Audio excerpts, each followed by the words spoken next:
नमस्कार, मैं डॉक्टर संदीप झा। मैं एक लिवर डिजीज स्पेशलिस्ट और लिवर ट्रांसप्लांट सर्जन हूँ और आज हम बात करेंगे लिवर डोनर के रिकवरी के बारे में, या जो इंसान लिवर डोनेट करता है उसकी पोस्ट ऑफ रिकवरी कैसी रहती है। तो जाहिर है कि कोई इंसान अपनी जान जोखिम में डाल के किसी को लिवर डोनेट कर रहा है तो उसका ये कंसर्न ज़रूर होगा कि मेरी रिकवरी कैसी रहेगी और मेरी फ्यूचर लाइफ कैसी रहेगी। तो उनकी जो लाइफ होती है वो एब्सोल्युटली नॉर्मल होती है, मतलब कि उनको कोई रिस्ट्रिक्शन नहीं होता है, ना ही कोई ट्रैवलिंग में फ्यूचर में रिस्ट्रिक्शन रहता है, ना ही किस प्रकार का जॉब ले उसमें कोई रिस्ट्रिक्शन होता है, ना ही उनको वेट लिफ्टिंग, बॉडी बिल्डिंग या हेक्टिक जॉब लेने में कोई प्रॉब्लम होता है। उनकी मैरिड लाइफ नॉर्मल होती है, उनकी सेक्स लाइफ नॉर्मल होती है। अगर फीमेल्स हैं तो they can have a normal pregnancy हो सकती है और नॉर्मल चाइल्ड बर्थ या तो डिलीवरी से या सिजेरियन सेक्शन से नॉर्मली हो सकता है। तो कहने का मतलब है कि उनकी लाइफ में कोई रिस्ट्रिक्शन नहीं होता है पोस्ट लिवर डोनेशन। यूजली वो हॉस्पिटल में 6 से 7 दिन तक भर्ती रहते हैं।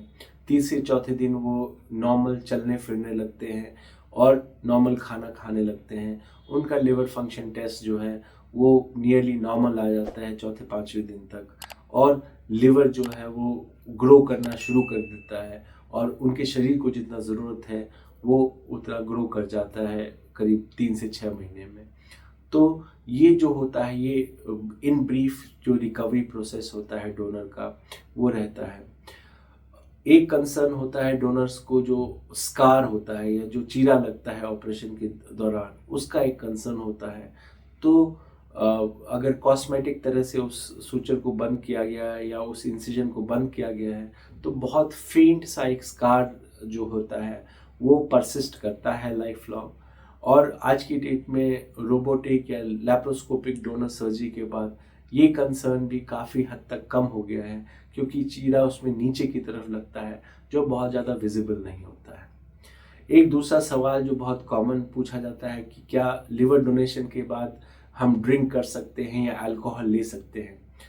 तो वैसे तो डॉक्टर होने के नाते मैं ये बिल्कुल रिकमेंड नहीं करूँगा कि आप अल्कोहल लें, लेकिन अगर कभी आपको सोशल सिचुएशन में ड्रिंक करना है तो a few drinks is not going to majorly affect, या एक दो ड्रिंक लेने से आपके लिवर पे बहुत ज़्यादा असर नहीं पड़ने वाला है।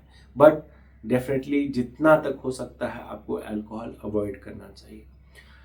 तो बहुत सारे डोनर्स हैं जो इन सब चीज़ों को देख के डोनेट कर चुके हैं और उनकी लाइफ काफ़ी हैपनिंग है और काफ़ी बिजी है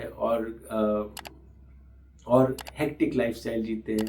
बहुत सारे स्पोर्ट्स पर्सन हैं, बहुत सारे मॉडल्स हैं, बहुत सारे बिजनेसमैन हैं, बहुत सारे हेक्टिक या हैवी ड्यूटी लाइफस्टाइल वाले लोग हैं जो लिवर डोनेट कर चुके हैं और उनकी लाइफ जो है वो काफ़ी फुलफिलिंग होती है, या साइकोलॉजिकली वो बहुत बूस्ट अप रहते हैं क्योंकि उन्होंने किसी की जान बचाई होती है। ये जो फैक्ट है ये इनको लाइफ लॉन्ग साइकोलॉजिकल बूस्ट दे के रखता है।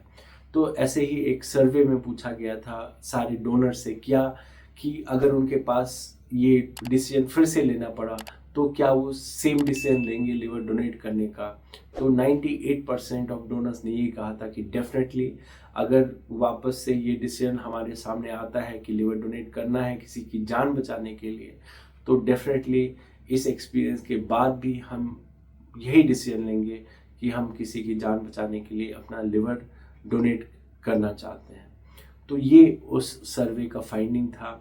और बहुत सारे सर्वेज में ये देखा गया है कि डोनर्स की जो लाइफ होती है वो साइकोलॉजिकली बहुत फुलफिलिंग होती है और वो बहुत एक पॉजिटिव नज़रिए से लाइफ को देखते हैं, जिसके कारण उनका जो लाइफ होता है, चाहे प्रोफेशनल लाइफ हो या पर्सनल लाइफ हो, वो काफ़ी फुलफिलिंग रहता है।